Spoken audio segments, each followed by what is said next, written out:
G'day guys, Shawnee from Life and Tennis. In today's video, I'll be discussing the hot topic that is Jannik Sinner avoiding a doping ban despite testing positive twice earlier in the year and the controversy surrounding that.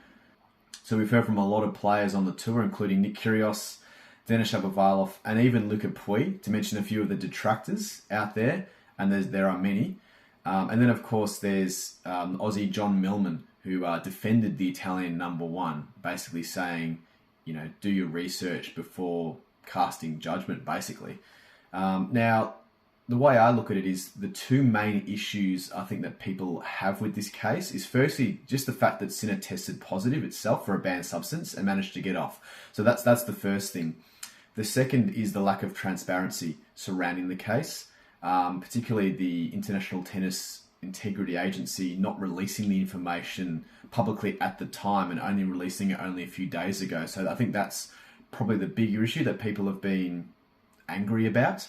And then there's also the issue of TUEs, which is Therapeutic Use Exemptions, that allow an athlete to use, for therapeutic purposes, a prohibited substance. And of course, there's also the whole double standards for different players argument, is being thrown around using examples like, Simona Halep, who was, banned for initially 4 years and then 9 months after she appealed that. So, and there are probably other players as well on the tour who have, maybe copped bans that weren't the number one player in the world. So a lot of, people out there are saying, is Jannik Sinner a protected species and all those kinds of things. So, first of all, the way I look at it is it's always good to do your research first. And there's a great piece in The Guardian by Tumaini Carriol, the journalist's name is, and he focuses on the transparency surrounding the case and the fact that Jannik Sinner was still able to play Monte Carlo and Madrid despite testing positive in between both tournaments. So he was lucky that he managed to avoid, his immediate provisional suspensions were lifted just before each tournament began.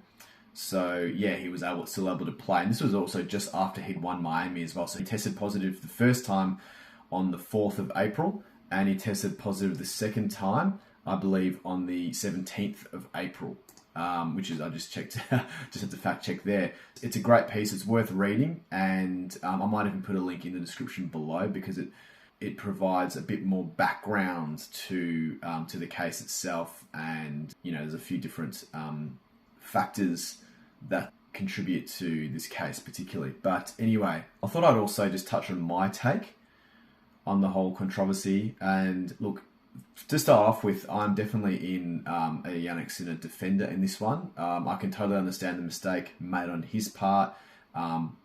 And his team, I guess, particularly, and even his coach, Darren Cahill. What Darren Cahill said does make a lot of sense. My main issue with this whole saga does go back to the lack of transparency by the ITIA, which highlights the inconsistencies in, world anti-doping authorities as a whole. The fact that, he tested positive in April and we're only hearing about it now in August, months later, it doesn't speak too highly of the ITIA and, like I said, anti-doping bodies as a whole. It just shows you that, it does almost give the impression that, Jannik Sinner is maybe a bit of a protected species, or maybe they have different standards for different players, or even that there's inconsistencies in just the way that they test players and that they hand out the sanctions and the suspensions, which is, even worse, to be honest, because it just shows that they don't really know what they're doing. Or they do know what they're doing, and they're, like I said, there's just no consistencies in when they hand out suspensions or not.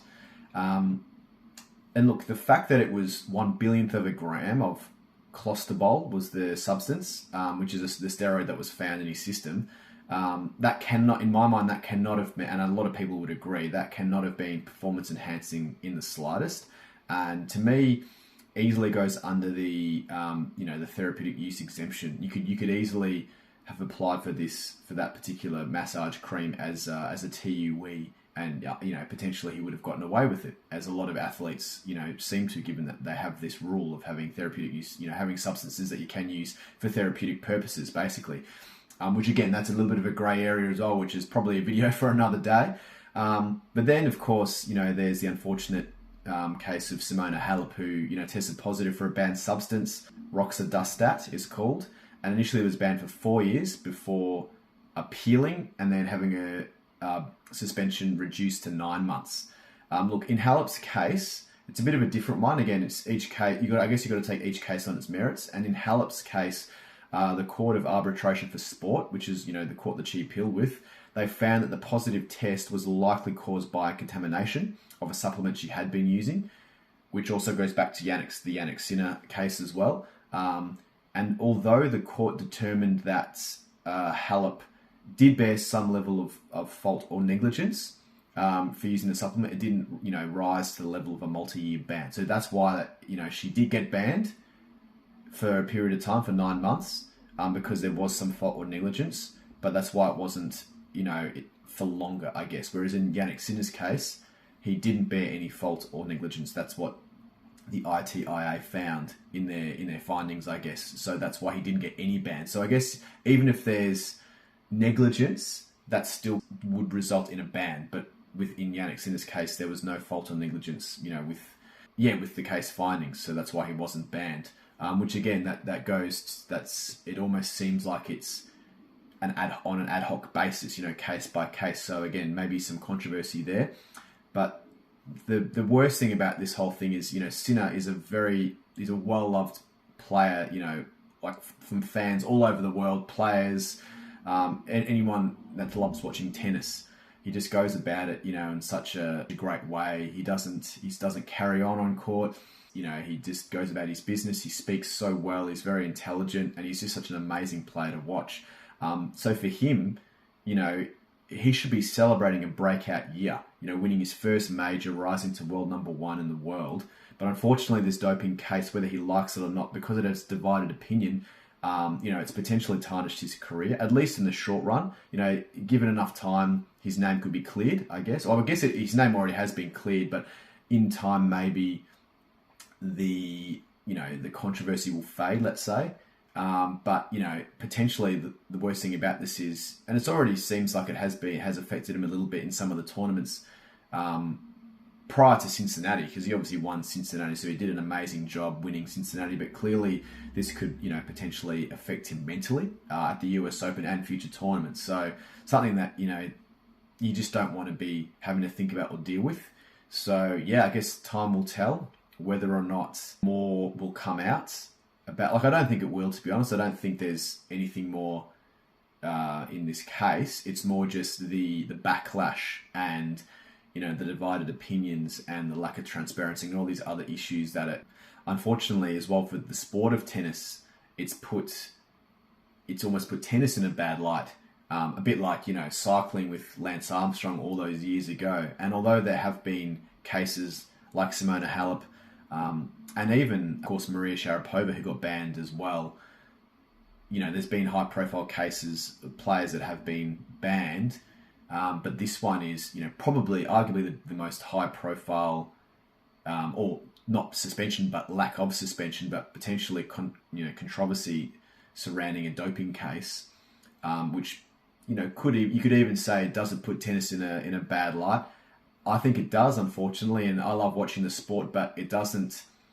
I think something needs to be done in terms of the regulation of these banned substances, and how these organizations, anti-doping organizations like the ITIA, how they handle each case, and maybe they need to come up with some more stringent rules, but also just have a little bit more transparency around reporting the facts. And I can understand not wanting to tarnish a player's reputation, but I would say arguably it's worse when it comes out later down the track rather than if they were to report the facts straight away. Yet the Jannik Sinner tested positive in April, but these are the reasons why his provisional suspension has been lifted, and these are the findings. And I think if it followed a process like that, I think the world would understand. There would still be probably a little bit of backlash, but at least it would be. I think it could have been handled a lot better is what I'm trying to say. So yeah, anyway, I'm very, very keen to hear what you guys think. I'm also, any additional facts that, or comments you guys have about this case, I'd love to hear. Yeah, I'd love to hear your feedback, particularly about whether or not this particular substance could be considered an exemption on the TUE list, the Therapeutic Use Exemption list, because I'm not sure if there's certain substances that you can apply for, or if all substances can be applied for, provided that they're used, therapeutically. So yeah, if any of you guys have a little bit more information about that, I'd love to hear that in the comments below. And stay tuned for my next video. Cheers, guys.